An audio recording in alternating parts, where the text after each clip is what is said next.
Now I've chosen 3 darks and 3 lights, and we'll see what sort of combination of colours we can make from it. I'll start out with the Payne's Grey. Now Payne's Grey, we've got an artist's and just ordinary Payne's Grey, so I'll just, the Payne's Grey, that's, oh, that's sepia, right.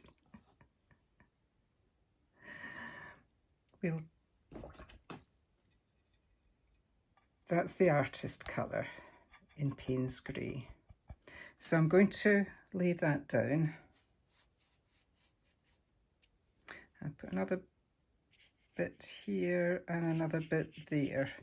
And then we can mix in the colours with the yellow ochre, raw sienna and raw umber. Here's the sepia. That's as strong as you can get it. And another bit there and another bit there.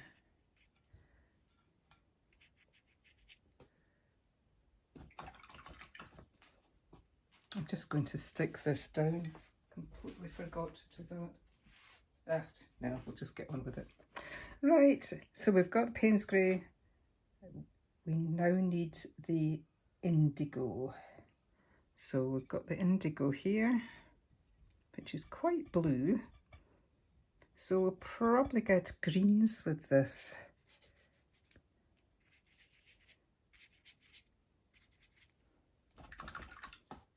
Right, so we'll try the yellow ochre. So there's the yellow ochre there. And we'll go down. Is that? We're going to get dull greens with that. I'm going to wash my brush between each of these lovely soft colours, and there's, I'll let the yellow, there's the yellow ochre on its own. Oh, you see that felt tip pen running in. And the raw sienna. So we'll get the raw sienna around here.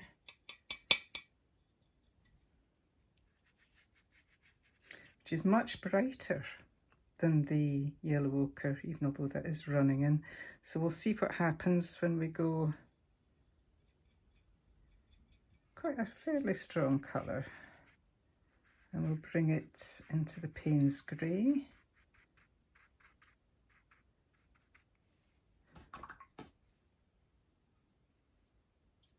And into the sepia.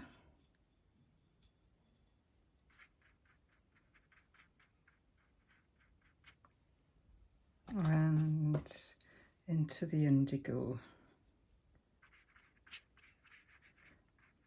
So we actually, with the indigo, can get a really dark colour, and we can get some nice greens as well. Now the raw umber, I'm going to have to get some, clean my plate up a bit so I can get this on.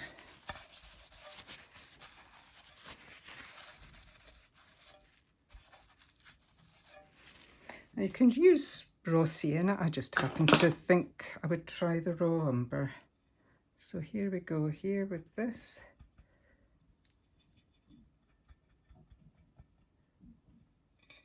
I can get it round. You get some rich, much richer colours because there's more red in the raw umber.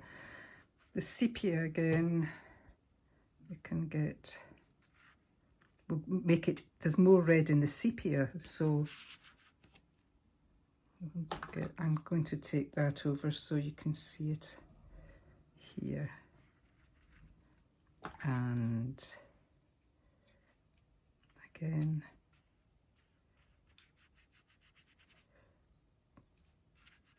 you get slightly richer greens, duller greens, mind you, than you do with the using the raw sienna.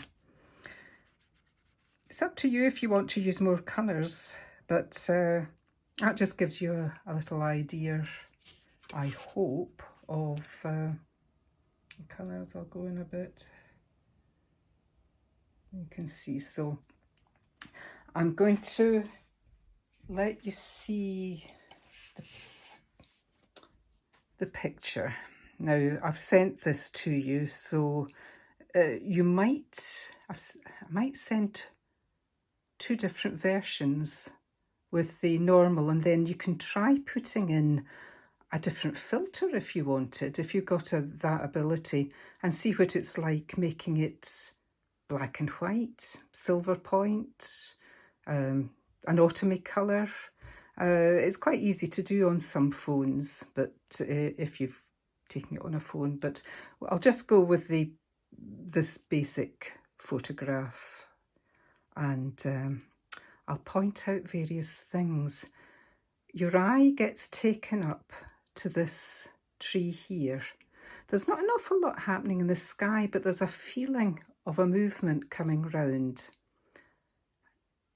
This tree, of course, is the biggest object, but there's a feeling of balance in the whole painting. Your eye gets led from this little tree and along to the light against the darkest bits there, and across, and then round and back. Now, that's what I see in it. It might not be what you see in it. You might want to emphasise something different, but I took this because that's what appealed to me. Also, do you notice this line, this curve coming up? I'll show you how you can show the fields. Well, you see perspective in the fields and why that's curved. I'll try and do that just now. So we'll put this aside. And if I draw, say, a field shape, now looking from above, we've got the field will probably be much like that. Not always rectangular, but if I curve, look at it sideways, and I curve it round that way, you start to get a curve in the shape of the field. That's because the actual ground, the field, the ground is actually going over the hill. If I do it like that, it's going over the hill and you get the curve. You might see it better if you do the curve like that. So when there's a curve, you know that there's a change in the landscape. I know it might seem really obvious, but it's a little thing to notice when you're drawing. Right. We can talk about these things on the Zoom meeting if there's anything you're not clear about. I'll draw this in, but you might find that it's hard to see. I might have to press a little bit harder than I normally would in a drawing. So I'm going to start roughly with the tree here and bring the other tree. Now, if you notice that it's actually slightly higher, and roughly put the shape in. And I'm going to bring it to here. So I've got this feeling of movement up to this smaller tree coming through like that. I think actually I'll bring it down a little bit. That's a little bit too steep. And you don't have to draw it. You can. Later on I'll do another one without the drawing. And I'm going to move this over a little bit. So we'll put it in about there. And we've got a little field. It's actually got a curve there. And I think this is about all I'm going to put in. Might have, there's the main and little, but it's broken there. It's not a straight line, so I'm not going to put in a big straight line there. There's a little tree up here. It's not in the middle, it's slightly to the side, so I'm just going to make it really small to give a feeling of distance as it's going in. And then the bluish colour hills, and it actually goes through that, which is quite nice. And I'm not going to put the hill over the top of that tree. I'm going to bring it up and then start to bring it down again. There's a bit of light cut and there's another hill coming in behind. Now I'm going to make this a wee bit darker so that you can see it. And there's the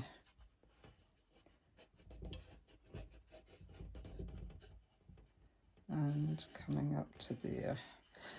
The only problem is in the actual drawing, the pencil line will show up more than I probably want it to, but and there's, now I'm not going to make this a straight line coming along. I'm going to bring it up. There's a light colour here, so I'm going to bring it up and give it a bit of a curve. And then there's the other tree coming down to here. So just put something in there. There is a act there. Right, let's leave it at that. We can put in other things later. Right, because if you can't see it terribly well, it's a bit pointless. You can let me know as well next Friday if you're having problems seeing that. I'll check when I do it later. Right, clean water and start off.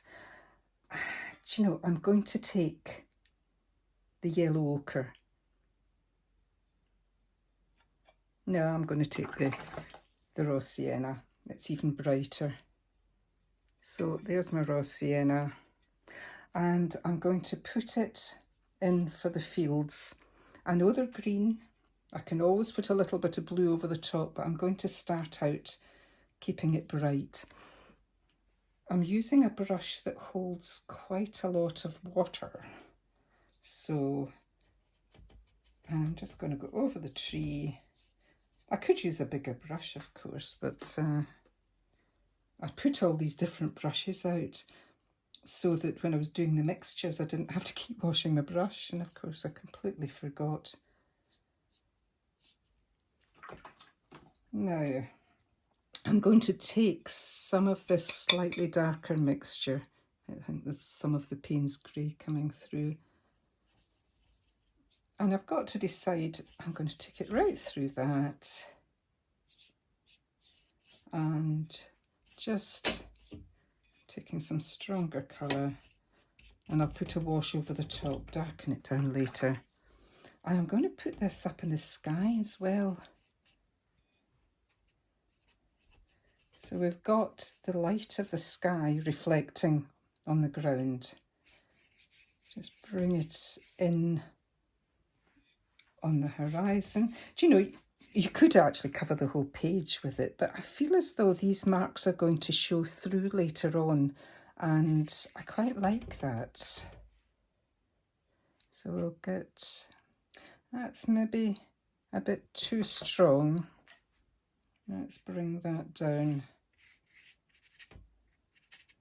And now we can go in with a slightly darker mixture. And I've got to decide, am I going to go with sepia or Payne's Grey? Payne's Grey is going to make it greeny. At least the artist's colour is. The sepia is maybe going to make it a bit dull. Let's go back to our original and see if it's drying off a bit. And I think for this painting, I actually quite like the sepia, but I like the indigo as well. Payne's Grey is maybe a touch dull. This is a personal preference, you know. I think I'm going to go with the sepia because it's my personal preference. Is this where you can make up your own mind. You know, you don't have to stick to, and it depends if you print this picture out, it might come totally different than what you expect. So it might not look like mine. I mean, when I print things out, they come an awful lot darker. I don't know, I'm just wetting the area that I'm going to put the clouds into, because these weren't clouds, this was, well, they were actually, but, and I'm leaving little bits that are dry. I'm actually painting this slightly towards the light. So let's see, now let's test a little bit. It's maybe a bit too dark. No, it's very wet just now. I'm bashing on just so that I don't take too long, because I usually fall asleep watching videos.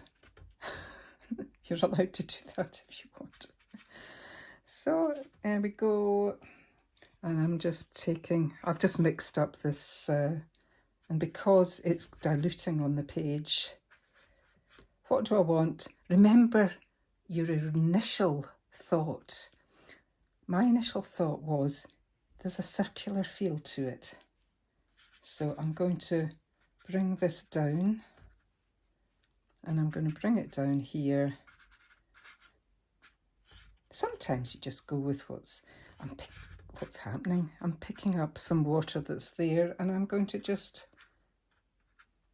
clean my brush and just come in.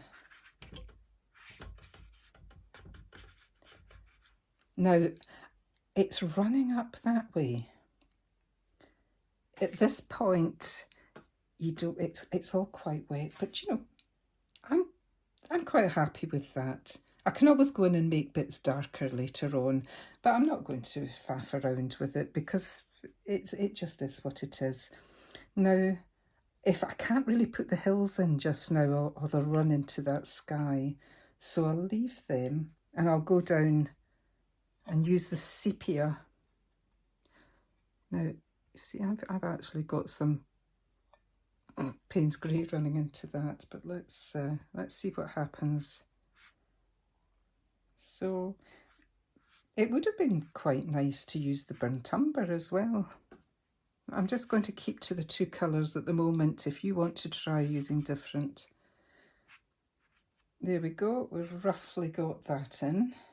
I'm going to leave that because those light grasses are going to be nice there along the edge of the field, and I'm going to put, there's a feeling of the field coming this way and it's quite strong. If you feel that one colour isn't dark enough, you can add, let's see what happens when I add a bit of the indigo. It goes quite green. I'm going to clean that off my plate, and if something like that happens, you can leave it or wipe it off. I mean, you can just wipe things off if you don't like them. And I'm going to bring in the raw umber, and that will bring the things that are a bit closer. I'll put a little bit in the field here, and that's it, going on almost straight onto the page without, you see, I'm in the Payne's Grey already. So this is what you find, you sort of automatically, as you're going through, decide that it needs something else. Well, I do, and it's maybe practice.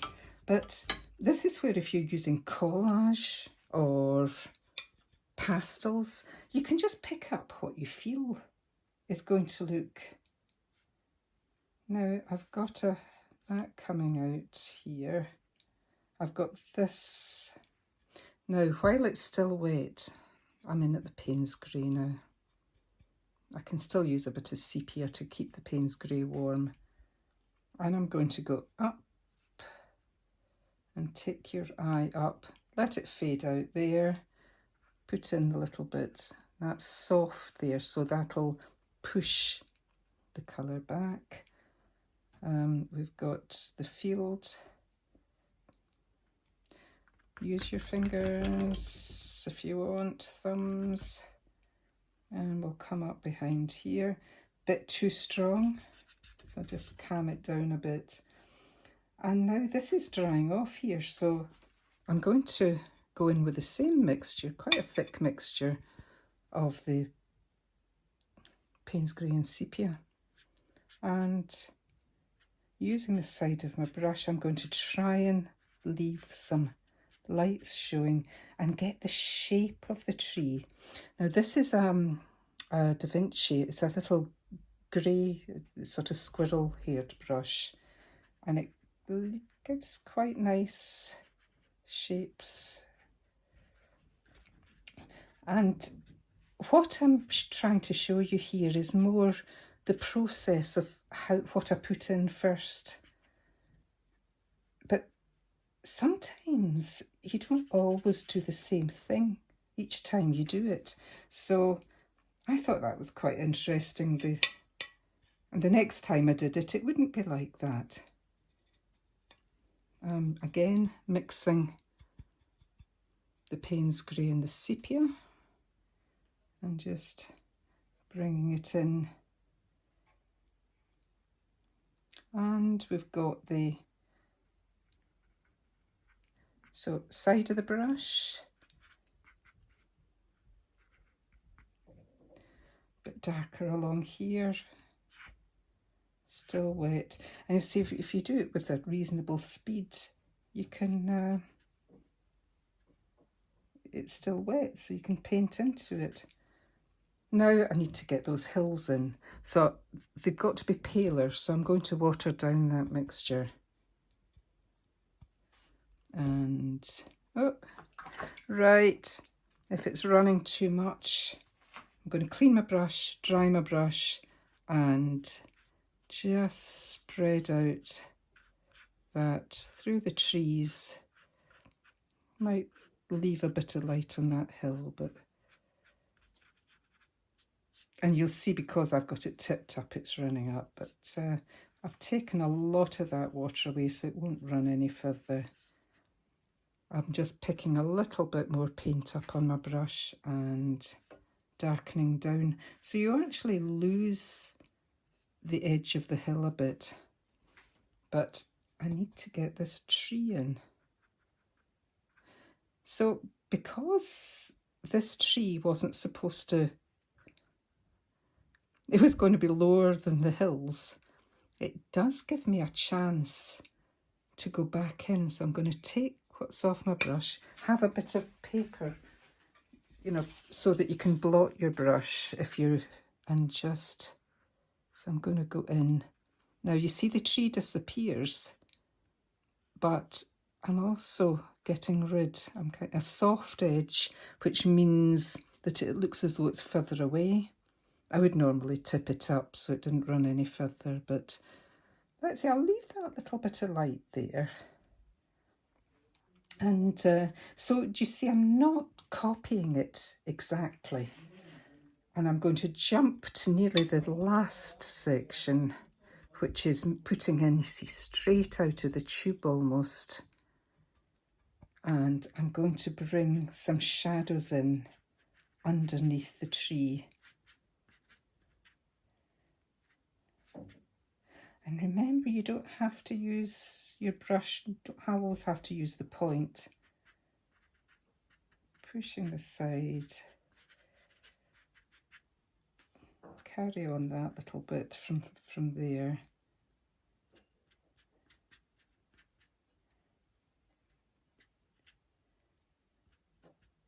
And we can make it as big as we want. It's up to you.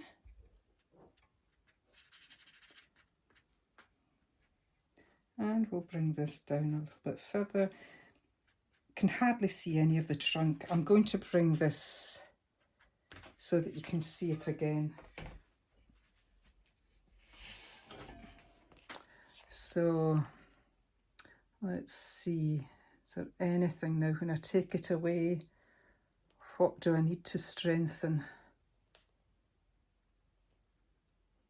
Probably just getting the rest of the trees in again. So straight in with the stronger mixture, and we'll go, that's on wet, get a wee bit texture on that, and a little bit on this one. Did you see the, well, you maybe didn't see the pencil marks to begin with, but we've got trees coming along here, so they can go in and getting paler as they go into the distance. And this tree coming in here. Because this is damp now, it's going on quite nicely.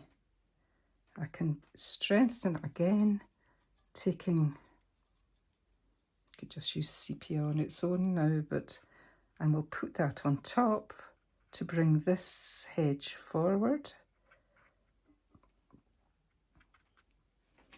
And